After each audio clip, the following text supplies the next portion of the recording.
Hello everyone, welcome to yet another episode of Polity Quick Revision series. So in this video, we'll talk about one of the most important offices in the state government, and that is of the Chief Minister. And we'll also take a look at some interesting questions from this particular topic as well. So without any further delay, let's get started. So we've done Prime Minister, and for the most part, you guys had most of, I think you had almost all of it right, but just along the same lines. What did we talk about 80 and 20? If you guys remember, 80%, okay, is going to be the same for your PM, your CM, your basically 80% is going to be the same for your center versus state, right? Your center versus state, you are going to see 80% of them same. Okay, for example, your PM versus CM or Council of Ministers in the center versus Council of Ministers in the state, or the Parliament here versus the state legislature.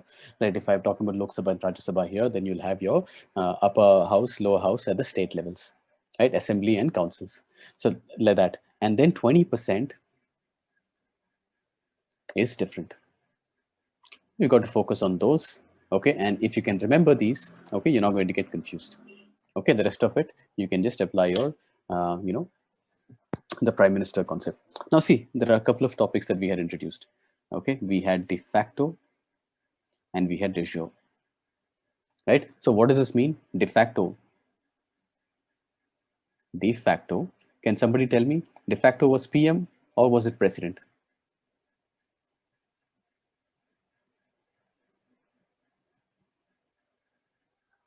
Prime Minister. It was Prime Minister. Okay.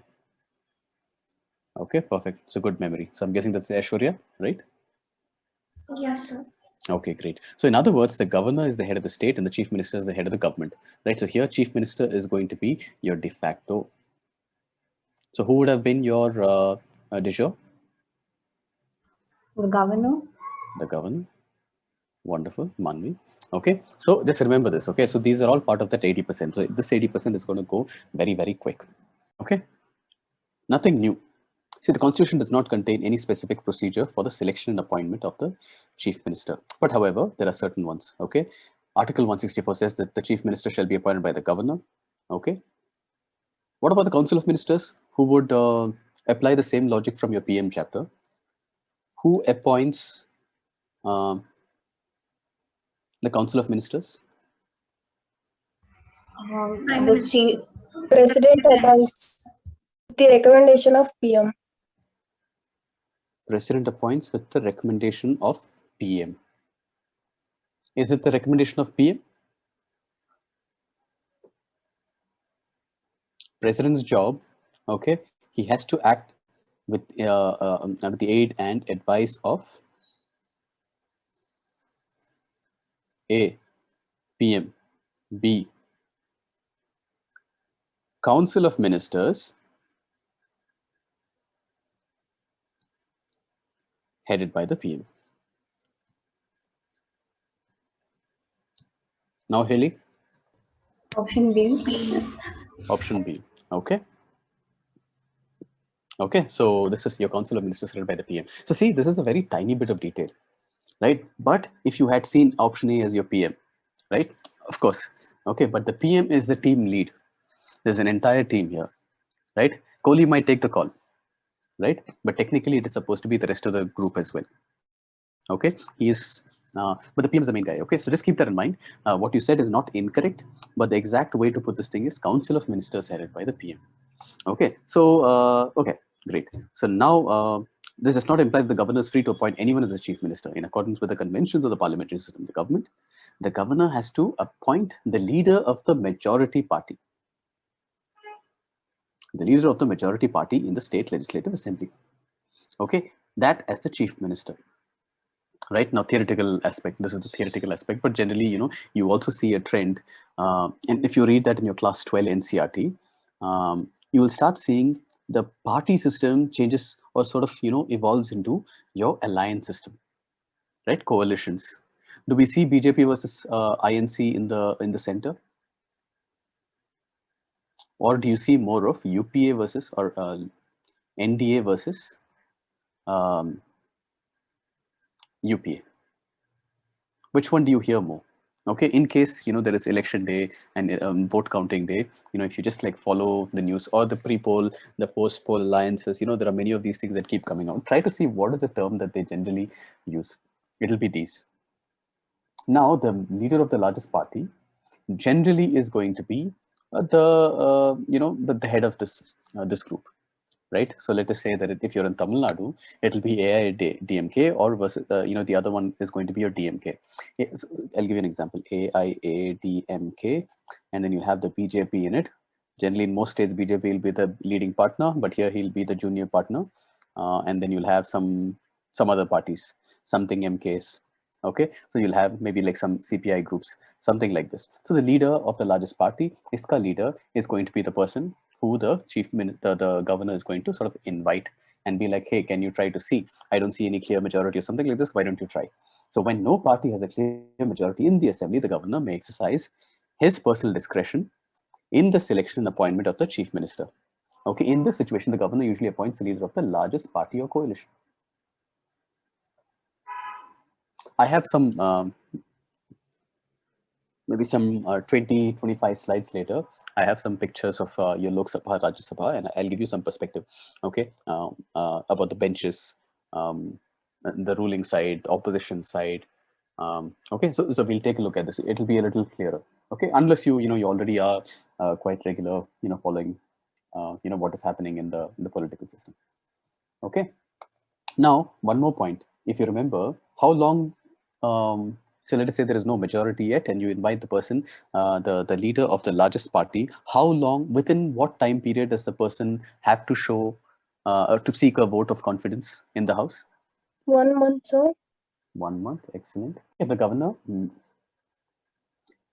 may have to exercise his individual judgment in the selection appointment of the chief minister when the chief minister in office dies suddenly. Okay, so there are some exceptional cases as well. Let us say there is a chief minister, the chief minister dies suddenly. Okay, there is no obvious successor. Okay, however, on the death of the CM, the ruling party usually elects a new leader. Okay, now if I say take this, okay, you try to apply this in the center as well. Okay, so what happens? Let us say that there is a prime minister and the prime minister dies. Okay, what does that mean? So in office, he dies suddenly or she dies suddenly, and there is no obvious successor. Okay, so the ruling party usually elects a new leader, and the governor has to appoint that person. So these sort of things generally do happen. You will notice this. For instance, I'll give you an example, but again, these are all main sort of aspects, so I'll try to keep this very short. Do you know who are the prime ministers who passed away when they in office? Indira Gandhi. Lal Bahadur Shastri, and excellent, Indira Gandhi.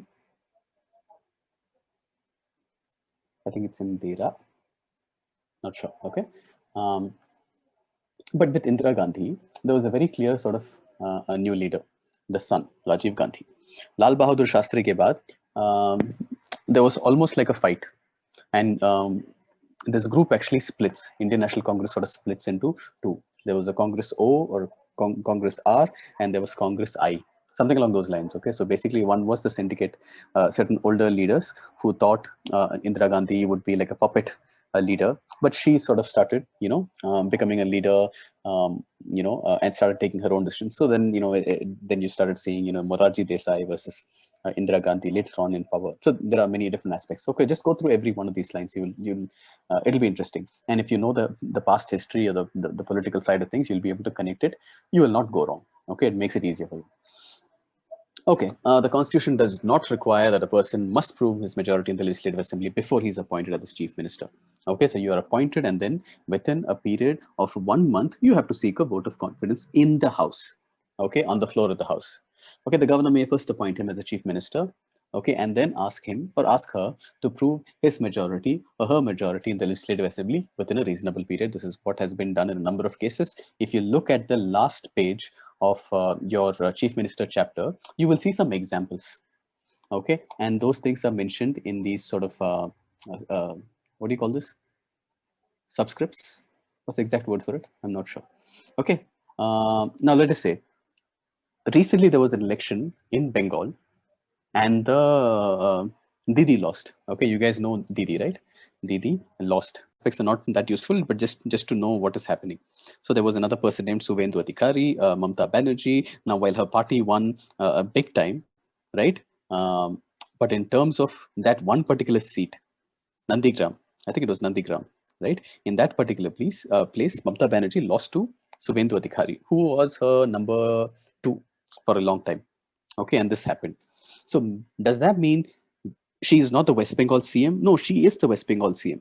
What does she have to do? I think the case went to Calcutta court. I don't know what is a recent update on this thing, but you have 6 months before which you can be elected to the state legislature. Now, if you have the state legislature, upper house and lower house, depending upon that, you can enter. If you have the upper house and the elections are coming up, then it becomes much easier. So one of the example is Arun Jaitley. Okay, we talked about this in the previous session. One of you also mentioned an example, something about Bengal, that she is contesting from a particular place and by-elections are on. I think it was Rahul, if memory serves me right. Similarly, and he lost to Captain Amarinder Singh. And similarly, S. Jaishankar. Okay, so that was a surprise sort of appointment as well as a finance minister. Sorry, for foreign minister, right? So think about this. Okay, if you can apply it to what you can, it becomes much easier for you to sort of remember these, right? Okay, now powers and functions of the chief minister, very similar to your prime minister. Okay, the chief minister enjoys the following powers as the head of the state. Okay, head of the State Council of Ministers. So the governor appoints only those persons as ministers who are recommended by the chief minister. So the governor does not necessarily have any power to appoint anybody that he or she, thinks fit. Okay, it has to be the chief minister. In fact, the chief minister may have some options that the chief minister is not comfortable working with, right?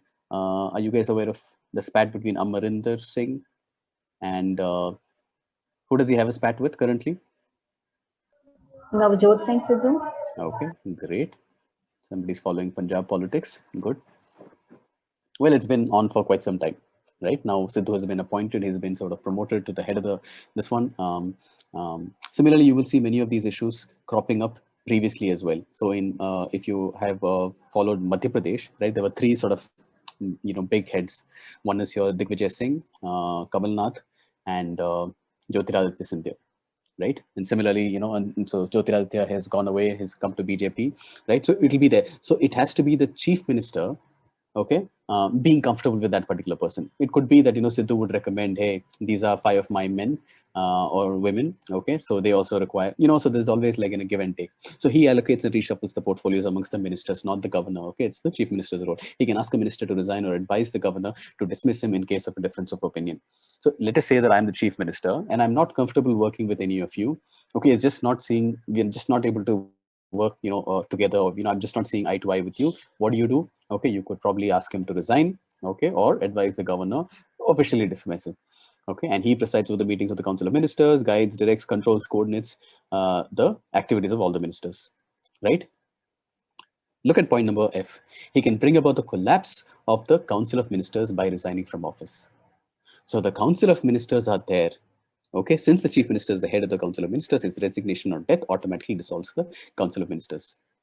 Okay, and the resignation or death of any minister, on the other hand, merely creates a vacancy where the Chief Minister may or may not like to fill. So in that entire system, in our parliamentary system, where you have the CM, okay, and his Council of Ministers, okay, and the governor, okay, the relationship is something like this. The governor has to act, okay, based on the advice of the Council of Ministers headed by the Chief Minister. Okay. However, in appointment of these Council of Ministers, he has to listen to what the Chief Minister says. Right? Obviously, it cannot be the Council of Ministers deciding who it is. It is the Chief Minister who decides this. I hope that is clear. Sorry to interrupt, sir, but I had a doubt. Please go ahead. So as you told, like if the minister, like for example, if the prime minister dies during his tenure, then another person is elected from the same party.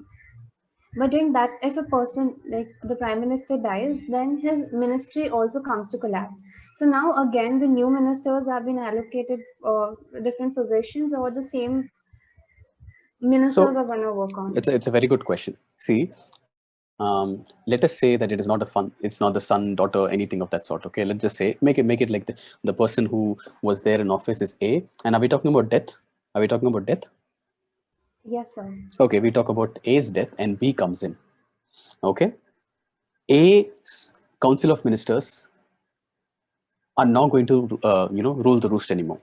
Okay, it is going to be B Okay, and whoever B wants, whoever B feels, are fit enough to be in that ministry.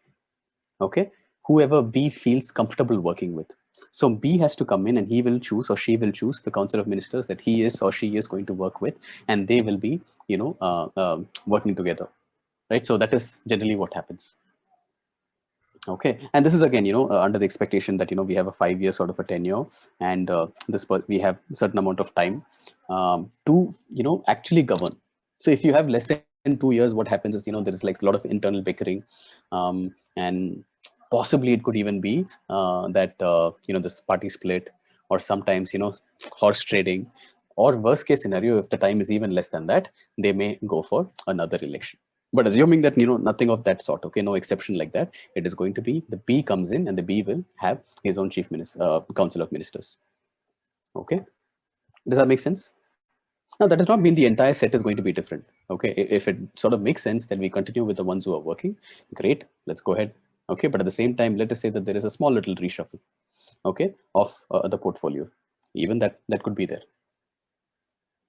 The point being, the prime minister or the chief minister is supreme when it comes to how to sort of get things done. Okay, because that person is finally responsible for everything.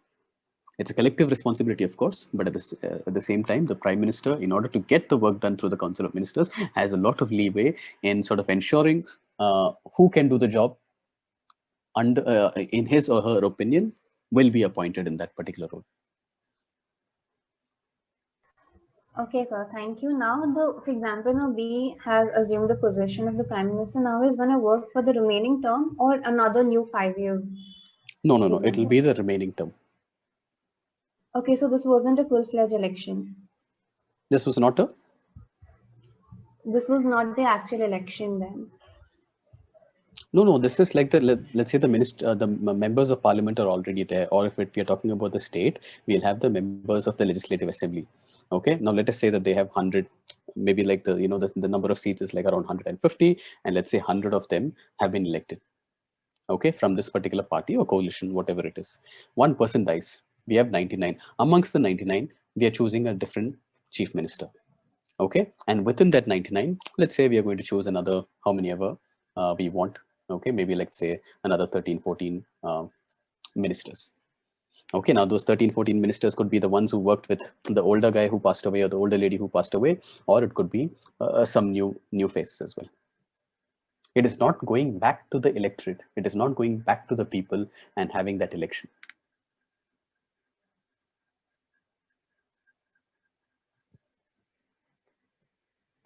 Is that clear? Okay, great. But that's a good question. So basically, the point is that the chief minister, okay, the chief minister has a lot of power to sort of do these things. Now, again, certain parties have different rules. Again, I'm going away from this chapter, but just to tell you, in practicality, how things sort of happen. Kerala had an election not too long ago, right? Kerala had an election not too long ago, and the Communist Party of CPM, I believe, okay, Communist Party Marxist. Basically, the LDF, okay, that is the coalition name. They have two different sort of groups, which is the LDF and UDF. Generally, what you notice is that, and this is basically the apologies. So this is your Congress, and this Congress plus your Muslim League plus who else there? There are some other parties here, and then you have the left parties. Okay, so communist and certain other ones. So this part gently they all keep alternating, but this group won. Okay, for the very first time they sort of changed that, and then they served for 5 years. They did quite well during the COVID time period, and now they are back to LDF ka second. Right now, in this particular position, now this party had decided as a whole that the Council of Ministers who are present here will not serve a second term. Will not serve a second term. Do you guys remember this? There was a health minister. I'm unable to recall her name. I'm just very bad with my memory is not so great. Okay, so she was actually quite celebrated figure. Okay, she did quite well. Okay, she put systems in place, and even before COVID, you had Nipah virus. Do you guys remember that Nipah virus? If you guys remember, if anybody remembers that, so even that thing was it was quite awful, right, for the state. But then they came out, they put good systems in place. The processes were good, and there was a lot of control. and people followed. So she did a very, very good job. And then when she was not kept as the health minister again, there was a lot of, a lot of noise, okay, especially in the media. But then they said that, okay, this is our policy. Our policy is that we will not be having a council of ministers doing round 2. Instead, what they're supposed to do is go and contribute to the party, work for the party. Okay, so meaning you cannot just stay in executive and the rest of them do the rest of the work. Okay, everybody should be given an opportunity. But however, in that, the chief minister remained Pinarayi Vijayan. Are you guys aware of this particular episode? Okay, so Pinarayi Vijayan was there, but the rest of the council of ministers did not get another term. Does anybody remember her name? It's sort of bothering me that thing. See, there are 3 figures here, right? So just remember this, okay? Council of, governor, CM, okay, and council of ministers. By the way, when I do my prelims, I actually make a lot of notes in my question paper, right? Because sometimes, you could jump a couple of steps in your head before you get to the answer. So just to be sure, okay, in order to build your logic and all of that, and this is almost like, you're thinking out loud, right? It's almost like thinking out loud. You're actually seeing what you're thinking. And, if it makes sense, okay, from here to here, from here to here, okay, that makes sense. Okay, so this is the logic and hence I'm right. Okay, I recall this. So that actually helps you. So you can scribble a little bit in your paper until you get that. I told you, right? Like in case there are options, always go for elimination wala point.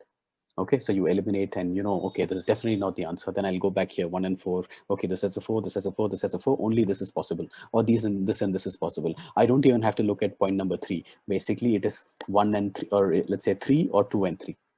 Okay, so that means 3 is definitely part of it. I just have to check mine 2. So there are many of these things. Okay, so just keep that in mind. Okay, use your pen, scribble quite a bit, and ensure that you have that clarity before you write it or mark it.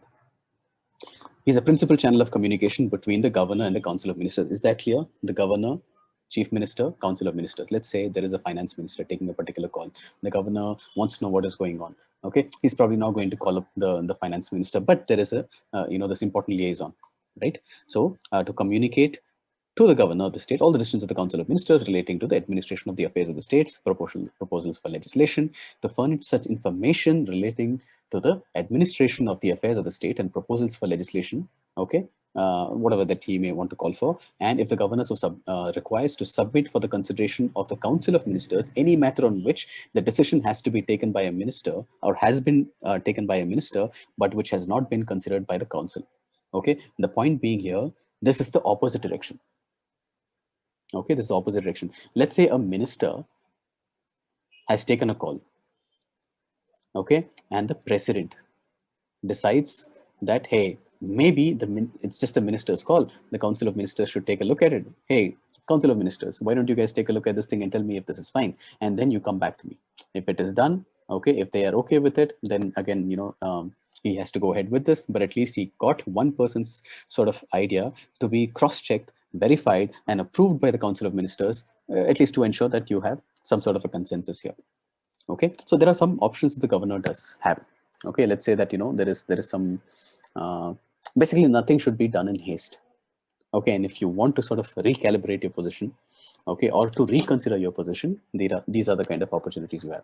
So and he also advises the governor with regard to appointment of certain members, and these are the constitutional bodies, non-constitutional bodies, right? These sort of aspects. Obviously, there is going to be a large role played by the, so whenever the governor is appointing that person, it is not the governor's choice, it is basically whose choice is it?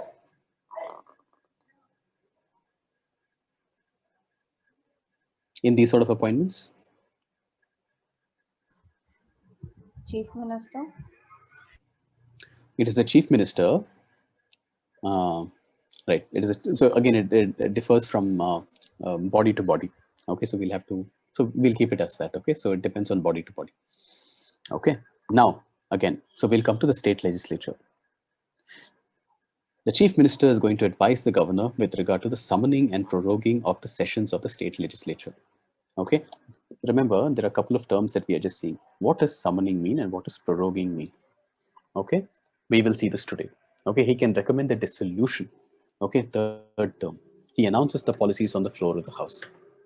So there are some responsibilities in the parliament for the prime minister or the chief minister ke liye in the state assembly. Okay, in the state assembly. We'll take a look at all of these.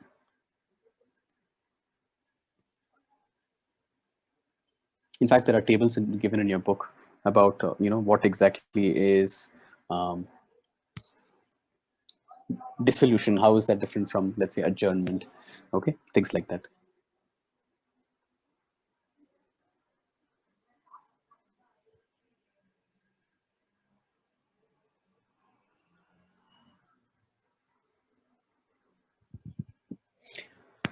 There are certain other powers as well. Okay, some appointments, acts as a vice chairman of certain things, chief spokesperson for the state government, right? Just remember, during emergencies, as a leader of the state, he meets various sections of the people and receives memoranda and for them and regarding their problems and so on and so forth. If you guys have seen this movie, it was Mammootty's movie and something about Padayatra. Okay, and they were trying to showcase the Padayatras of this Jagan Reddy, his father, Y.S. Rajshekhar Reddy. Okay, and similarly, so Padayatra is, you understand, right? So meeting various sections of the people, so they'll flag it. So I have another friend of mine who he goes to like different sort of mandals and cities and towns, and there will be somebody else, and they will they'll walk together, listen to people. So these sort of sections, okay, you will see this if you follow elections of any of your states or center, you will see this. Political head of the services, so he plays a very significant role, crucial role in state administration. Okay, discretionary powers enjoyed by the governor reduces to some extent the power, authority, and influence and prestige and the role of the chief minister, but barely. Okay, we know that the governor has certain discretionary role. One is your constitutional discretion and the other one is your situational discretion. We've seen those, right? But primarily it is going to be the chief minister running the show or the prime minister running the show. Okay, okay. In presidential system, it's slightly different, right? In presidential system, it's slightly different. Okay, so but we are a parliamentary system, so no need to worry about that. Okay, so like how we talked about 74, 75, 78, right? So we have 163, 164, and 167. There shall be a council of ministers with the chief minister as the head to aid and advise the governor on the exercise of his functions, except insofar as he is required to exercise his functions or any of them with or in his discretion. Okay, so we've seen this exact same thing here. Article 164. Okay, if you don't remember these numbers, it is totally fine. Okay, do not worry, especially for prelims. Even in mains, I don't think it is more about the technicality, but how you utilize this knowledge. Okay, how you utilize this knowledge. There are some people who may have never studied, they may never have graduated, but they are politically and sort of, they have a much better sort of sense of the Indian polity, right? Of the Indian polity. And I'm sure you must have seen, especially in Kerala, people are like very politically conscious, right? If you go to, sit in a chai shop, okay, if you go to a barber shop, if you see, auto drivers, truck drivers, they are like very, very sort of keen. They understand. In fact, it's not just about like what is happening, who's winning, right? They will know what is a habeas corpus. They know what is Article 21. They know what are their rights. Okay. I think that's one of the benefits of, being highly literate state. So things like that. Okay. So the chief minister shall be appointed by the governor, and other ministers shall be appointed by the governor on the advice of the chief minister. Again, the same points. Okay. The chief minister shall hold office during the pleasure of the governor. Okay, and that does not mean that the governor can remove that person. It just means that so if I say this is a statement that is given, okay, pleasure of the president, okay, this is quote unquote. This does not mean you cannot understand, you cannot just read this without the context. If the statement is read without the context, without understanding whatever we have just discussed, okay, even these parts, it cannot be that acha that means the minister shall hold office during the pleasure of the president, the governor, right? So that means the governor is free to remove anybody, okay, whenever he feels so or she feels so. Okay, but you cannot think of it like that, okay, because you have to read this entire thing in that context. Okay, the council of ministers are collectively responsible to the legislative assembly of the state. But what if the council of ministers are all from the upper house or from Rajya Sabha? That's a good question. What if the council of ministers are all from Rajya Sabha? Whom are they collectively responsible to? Lok Sabha. Yeah, Lok Sabha in the center, or if you apply this to this particular chapter, it is going to be the legislative assembly. Okay, because one is the elected body. Okay, so can you tell me the difference, Lok Sabha, okay, and Rajya Sabha? One is territorial representation, territorial representation. Okay, the other one is proportional representation by single transferable vote, PR by STV. Which one is which? Lok Sabha is territorial representation and Rajya Sabha is the second one. The second one. Okay, not the territorial representation, right? Proportional representation by single transferable vote. Okay, and proportional representation is of like two types. One is your single transferable vote, and the other one is going to be a list system. We've chosen this. Okay, we felt for the Lok Sabha, okay, it sort of has a better sort of a connect, right? For instance, I can make you accountable, okay, to do things that we want, okay, the members of this constituency want. If it is proportional representation by STV, a single transferable vote, it just means that different political parties will have, number of seats in a particular proportion. It does not mean the person I am going to elect is going to be from my area, or has come to my area, is sort of campaigned in my area and has a responsibility to serve us. And at the same time, if he or she does not serve us properly, then there could be consequences, right? And again, having Lok Sabha also in that manner, Rajya Sabha also in that manner sort of defeats the purpose, right? So things like that. So again, India's system is slightly different. Okay, but the same thing if I ask you, what is Lok Sabha and Rajya Sabha in the US context?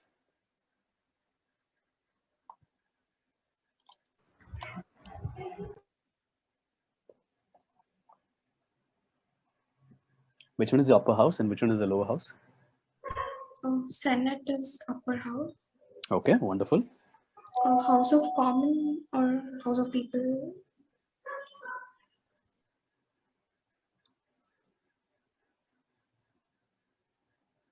Okay, House of Representatives. Okay, House of Commons and House of Lords becomes England. Okay, so okay, we are talking about the US. So it is a Senate may you have senator, okay, and then you have House of Representatives may you have the representatives. Now this is the one. Rajya Sabha may, let's say UP, okay, for UP and let us say Goa, will they have the same number of members for each of these states? No, sir. No. Sure. Yes. Yes, sir. Depends on population of the state. Depends on population of the state. Excellent, excellent. What about the Senate? Equal number of people. And how many? People per state.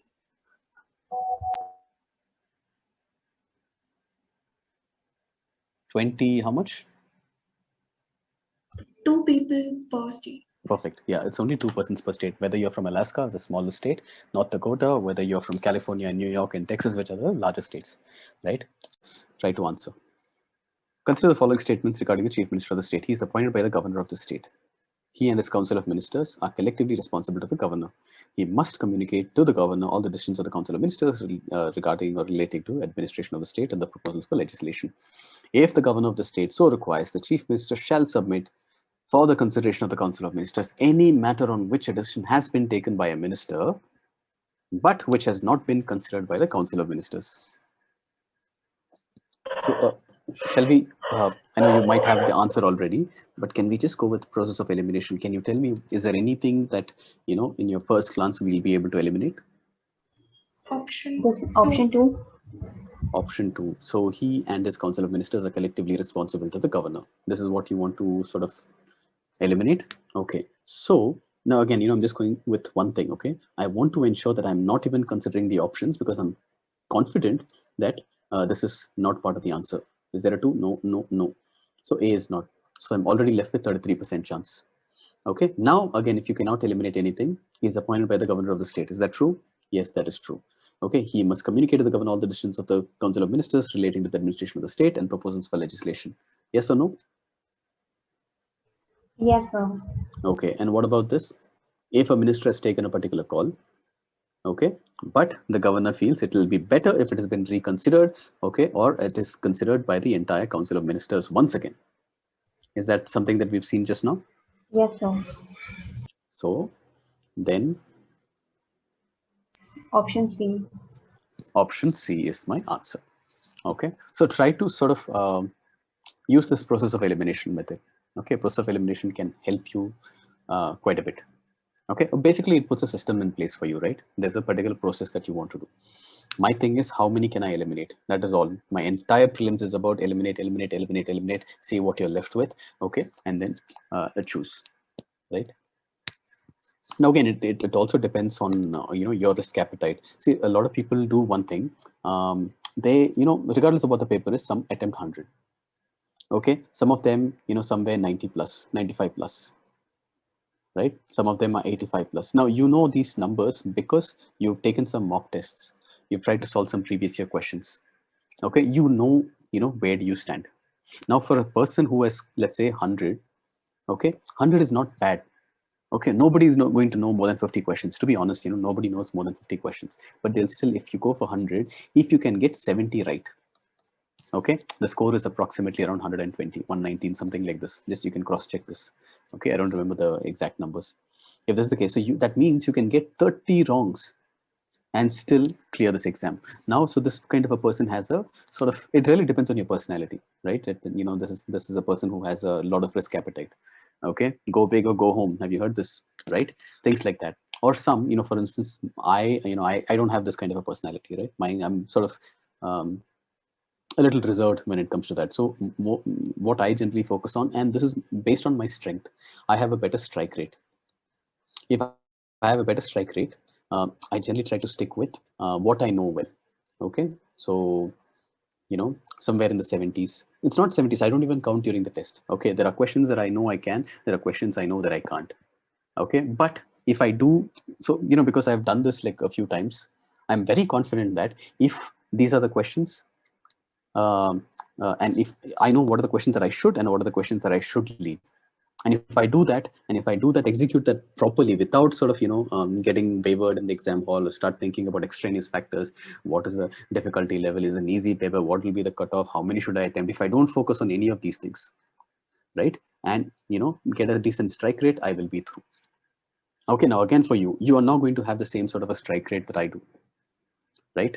Maybe you do. Okay, it really depends on you. But from childhood, I've been this sort of a guy. What I know it really well. What I don't, I generally, I'm a little too scared to attempt it. Okay, now you just choose which side you want to be. This one I feel is very good if you've got the appetite for it, right? If you just if you're gutsy, ballsy, okay, or whatever, this will help you quite a bit. So my whole point is eliminate, eliminate, eliminate. That's all I do for the 2 hours or 1 hour and 1.5 hours, right? So do that as well. Again, make proper plans. So for instance, how do you sort of shade?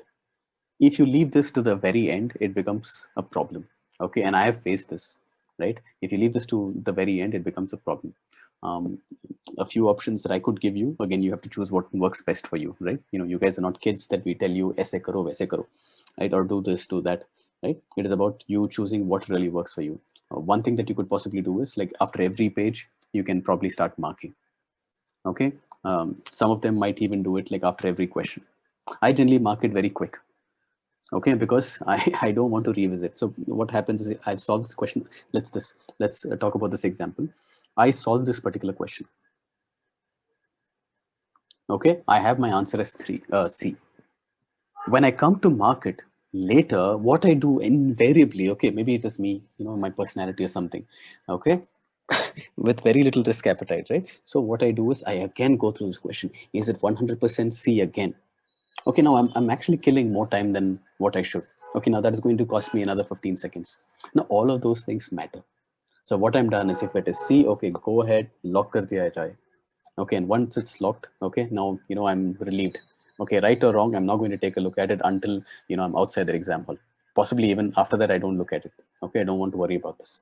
Okay, so make plans. Okay, not only content prelims, there are many other sort of factors as well. And I'm sure you guys know. Okay, you guys all seem quite brilliant. Probably you guys are better test takers than I do.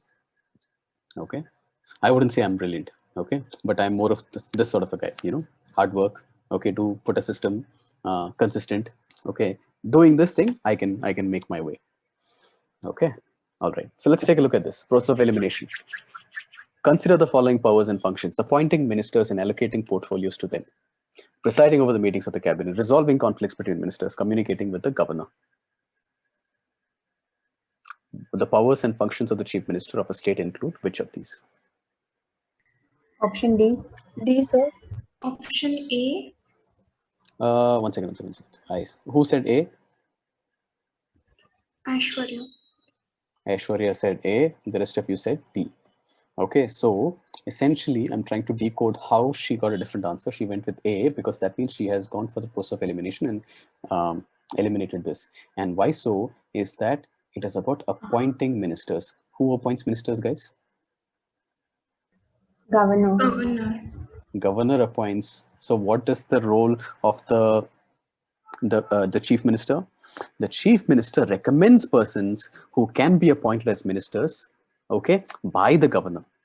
So the president or the governor can only appoint those persons as ministers who are recommended by the PM. In fact, now I'm happy that we have come to this. We tried solving some questions. Okay, you know it, and I know you know this. But however, tiny details, right? Tiny details sometimes throw you off. Okay, so is that clear why you went wrong? Okay, now because of this tiny details, what happened? 2.66 negative. Okay, let's avoid this. Okay, but he does sort of allocate, he reshuffles portfolios amongst the ministers, right? All of these things are given in the second page of your, is it chapter number 20, the chief minister for you guys? It's chapter number 20 for me. Okay, so if possible, just no D again. Okay, question number 3. Which of the following are included in whichever constitution article? Okay, defining the duties of the chief minister. So duties, functions, powers, whatever it is, right? To communicate to the governor all decisions of the council of ministers relating to the administration of the affairs of the state and proposals for legislation, to take prior governor's sanction for the budget before submitting in the legislative assembly, to furnish the information called for by the governor regarding administration of affairs of the state, if the governor so requests, to submit for the consideration of the council of ministers on a matter on which the minister has taken a decision without submitting the same for consideration by the council of ministers beforehand. Option B. B. So B. So I'm going to go again with process of elimination, or at least my method. So 1, 3, and 4. So that means to take prior government sanction for the budget before submitting it in the state legislative assembly. Okay. Is this the most plausible answer, or are you sure that this is right?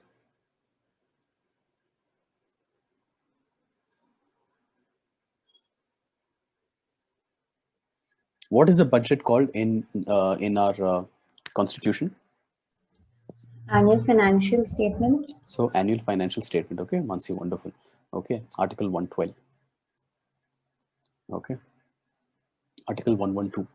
Now the exact statement, and you can change this to the state, right? The president shall, in respect. So governor, change kar lo aap, theek hai? The president shall, in respect of every financial year, cause to be laid before the Houses of the Parliament a statement of the estimated receipts and expenditure of the government of India for that year. In this part, refer to the annual financial statement. So the president sort of causes it to be laid, but that does not mean, okay, that you have to take the governor's permission or the president's permission or the sanction for the budget before submitting it in the state legislature. Okay, so things like that. If you go again, it's about the wordings. Okay, it is all about council of ministers has a free hand in distribution of portfolios, can reshuffle the ministers and ask any minister to resign, is bound by the advice of the ministers, advise the ministers in day-to-day administration, okay, of departments. Now, just a reminder, we looked at a question something like this in your prime minister chapter as well. But it's okay. I mean, there's a fresh question, you feel free to see what is most apt. Option A. Option A. So I see somebody say A, and somebody said, what is the other option? A. Yeah, A and? Okay, both of you went with A. That means you've eliminated option 3. So the chief minister is not bound by the advice of the minister. So the prime minister is not bound by the, let us say you have a decision of, something to do with the foreign ministry. India, China, India, Pakistan, India's role in the, in the international fora, right? S. Jaishankar, recommends something. Is the prime minister not bound by that? No, sir, he isn't. Okay, great, good. And advising ministers in day-to-day administration is not the job In fact, who's the one who generally advises the ministers in day-to-day administration of the departments? It will be you 30, 40 years later. Okay, or maybe, you know, it really depends. In some ministries, you'll get positions that are like much, much sooner, right? Much, much sooner. So for instance, you know, there is a particular role. I recently met somebody whose mother is a joint director. Okay, joint director is a very sort of important position. You know, there will be meetings with the chief minister itself, okay, for that particular department. Let's say animal husbandry, something like this. But however, this person is still sort of under, I'm not sure in terms of ranking, okay, but an IS officer, when they don't join as a you know, what is a district magistrate, but there is something called a sub-district magistrate. Okay, the sub-district magistrate might be given, you know, in charge of certain things. So joint director has to sort of report to the STM. STM might be you guys in a few years, a year and a half, I guess. By then the results for this year should be out. Or no, it should be out in like some 9 months plus your training. Okay, and then once you go in STM, you have to, so things like that. Okay, so the administration, day-to-day sort of activities, these things come from the civil servants who sort of, you know, not exactly run the show, but sort of assist in getting, you know, day-to-day sort of things done. Okay, so they are the important sort of cogs in the wheel. Okay, so that's great. All right. All right, guys. So that brings us to the close of our video. Thank you for watching, and I hope that you found the video to be useful. If you did, please like, share, and subscribe if you haven't already, and I'll see you in the very next video.